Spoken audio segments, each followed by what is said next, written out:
तो उसके विरोध में आकर कोई यहाँ पर लोकल नेता मंत्री कुछ नहीं बोलते हैं। ये बहुत बड़ी शर्म की बात है और इससे ये प्रतीत हो रहा है कि अपराधियों का हौसला यहाँ बुलंद है। आए दिनों में बसंतराय आप देख लीजिए, नगर निकाय क्षेत्र से बाहर है बसंतराय, लेकिन बसंतराय के कई लोग यहाँ रहते हैं।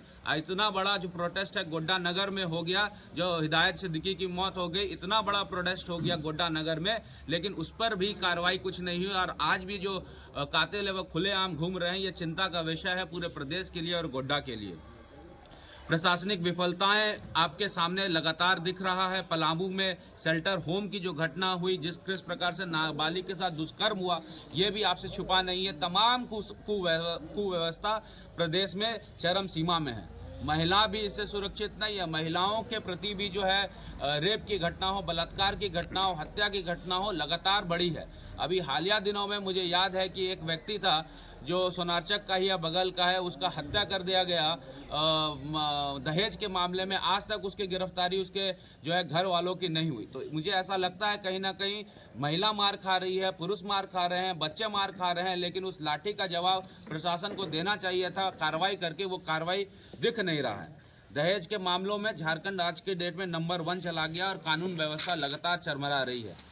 दोस्तों, सिर्फ इतना ही नहीं, आम जनता ही मार खा रही है, ऐसी बात नहीं है। आपको याद होगा कि खूंटी में राजा सोमा मुंडा की हत्या हो गई और राजा सोमा मुंडा की हत्या हो गई। बहुत बड़े नेता थे खूंटी के, लेकिन बावजूद इसके आज तक गिरफ्तारी के नाम पर वहां पर सिर्फ खानापूर्ति हुई और दबाव के बाद यदि कोई कार्रवाई हुई वो भारतीय जनता पार्टी के दबाव के बाद ही कार्रवाई हुई। अन्यथा यहाँ पर जो है प्रशासन कार्रवाई करने में सक्षम नहीं दिख रहे हैं। अपहरण का उद्योग हो या फिर यहाँ पर गोलीबाजी हो, बमबाजी हो, लगातार इन चीज़ों की घटनाएं बढ़ती जा रही है। हालिया दिनों में आपने देखा NH में किस प्रकार से यहाँ पर गोलीबारी हुई और एक महिला जख्मी हुई। ऐसा दृश्य गोड्डा में पहले कभी नहीं देखा गया था, लेकिन दुर्भाग्य है कि सरकार में ऐसा चीज़ हम लोगों को देखने को मिल रहा है। आतंकी सेल की बात हो, आतंकी सेल आज स्लीपर सेल बहुत ज़्यादा एक्टिव हो गए हैं और इसी का ताज़ा उदाहरण मधुपुर में भी आप देख सकते हैं। जब हम लोगों ने अपनी अभिव्यक्ति की आज़ादी और धार्मिक स्वतंत्रता की बात कही तो कहीं ना कहीं वहाँ पर आपको भी पता है कि किस प्रकार से हिंदू समाज के ऊपर अत्याचार हुआ। तो मोटा मोटी झारखंड लूट का अड्डा बन चुका है और लूट का अड्डा बन चुका है झारखंड। इसमें आपको भी यह पता होगा कि DMFT के माध्यम से मेरे रीजन में कई काम हुए। जब मैं विधायक यहाँ पे था, DMFT के रीजन में कई काम हुए। आज DMFT सबसे बड़ा भ्रष्ट विभाग जो है जिला प्रशासन का बन गया और DMFT ही एकमात्र जरिया है जिससे पैसा मिलता है जिला को। आज देखिए कि DMFT के टेंडर में किस प्रकार से घोटाले हो रहे हैं, किस प्रकार से मैनेज टेंडर के नाम पर करोड़ों करोड़ रुपए का बंदरबात हो रहा है। कोई बोलने वाला नहीं है और जब संवेदक इसके खिलाफ आवाज उठाते हैं तो संवेदक की आवाज को भी दबाने का काम लोकल प्रशासन करती है। तो ये चिंता का विषय है हम लोगों के लिए कि आखिर किस तरह से हम लोगों को नगर को सजाना है और नगर को सजाने में सबसे बड़ा किसी का भूमिका रहा है वो देखने को मिला था। लेकिन दुर्भाग्य कहिए कि हमारी सरकार गई और उसके बाद ये सरकार ने जो पाइपलाइन बिछी उसका PCC जो टूटा उसका मरम्मत कराने तक का जिम्मा इस सरकार ने नहीं लिया। इससे बड़ी दुखद बात गोड्डा के लिए और कुछ नहीं हो सकती है।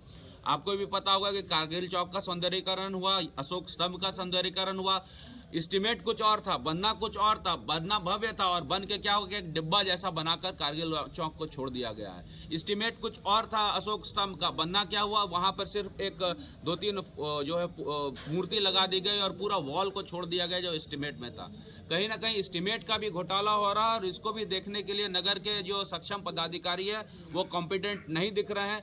मैया सम्मान योजना की बदौलत ये सरकार जो है लोगों को रिझाना चाहती है, लेकिन मैं आपको एक बात कहना चाहता हूँ। आप पूछिए यहाँ पर लोकल जो वर्तमान में जो आपके नगर अध्यक्ष रहे हैं, क्या ये बात सही नहीं है कि नगर विकास विभाग से जो आवास बने हैं उसमें 2000 आवास का अभी तक से मामला पेंडिंग है, उसका पेमेंट नहीं हुआ है और दर दर भटक रहे हैं वैसे लोग जिन्होंने अपना घर बनाया उसको आज की डेट में पैसा नहीं मिल पा रहा है। ये बहुत बड़ा गंभीर समस्या है जो लोगों को पूछना चाहिए जब वो चुनाव में जाते हैं। और चूंकि चुनाव में सबका हक है अपनी बात को रखने का, तो मुझे ऐसा लगता है कि इन सब चीज़ों को आपके माध्यम से सरकार को और यहाँ के लोकल प्रशासन को पूछना चाहिए जो भी कैंडिडेट चुनाव में हैं।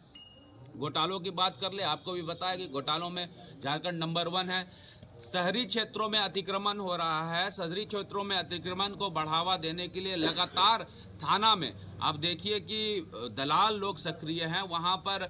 जो है खूनी संघर्ष चल रहा है जमीन के कब्जे के लिए, और इस पे पुलिस तंत्र अपना कंट्रोल नहीं कर पा रही है। इससे बड़ी दुखद बात कुछ नहीं हो सकती। मुझे याद है कि आशीष यादव जी भी यहाँ पर हैं, उनके ही घर के बगल में एक घटना घटी थी जब गरीब आदिवासी का जो जमीन छीन लिया गया था और पुलिस तंत्र विफल थी, और वो गरीब आदिवासी को जस्टिस दिलाने के लिए, न्याय दिलाने के लिए यही भारतीय जनता पार्टी थी जो सड़कों पर उतरी थी और दबाव बनाया था, FIR हुआ था।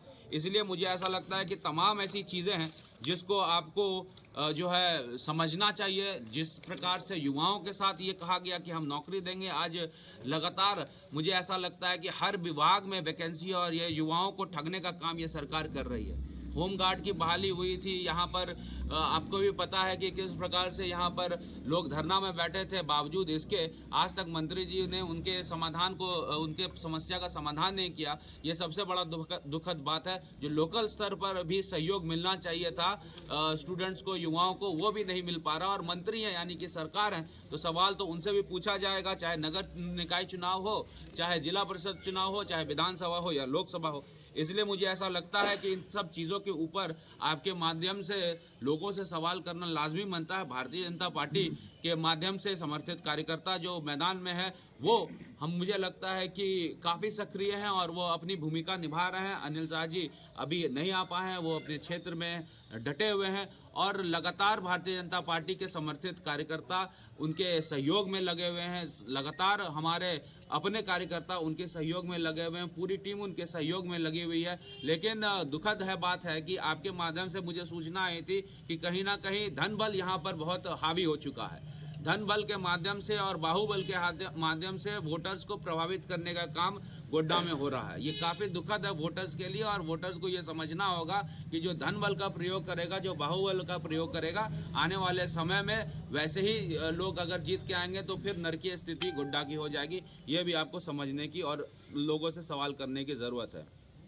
एक शब्द जो गोड्डा में है, जो कोई भी प्रत्याशी शायद इसके बारे में चर्चा भी नहीं करता है, और उनको करना चाहिए चर्चा, कि शहर में जो सफाई कर्मी है, शहर में जो सफाई कर्मी है, उनका वेतन लगातार ये सरकार में काट दिया जाता है, नगर परिषद द्वारा काट दिया जाता है, PF का पैसा उनको नहीं मिलता है। मुझे बहुत खुशी है कि हमारे पार्टी के समर्थित उम्मीदवार ने इस मुद्दे को अपने मैनिफेस्टो में रखा है, जो बहुत बड़ी बात है और ये होना चाहिए।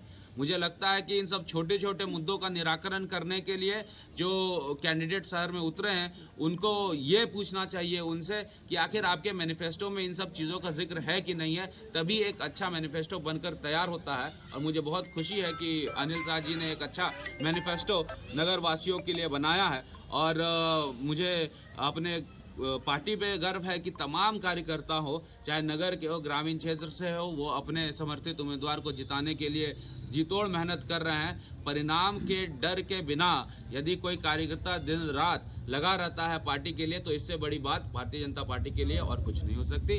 आप सभी मीडिया चैनल जो उपस्थित हुए हैं, जो यहाँ आए, मैं सबको धन्यवाद, आभार प्रकट करता हूँ। आपकी तरफ से कोई सवाल होगा तो निश्चित तौर पर उसका जवाब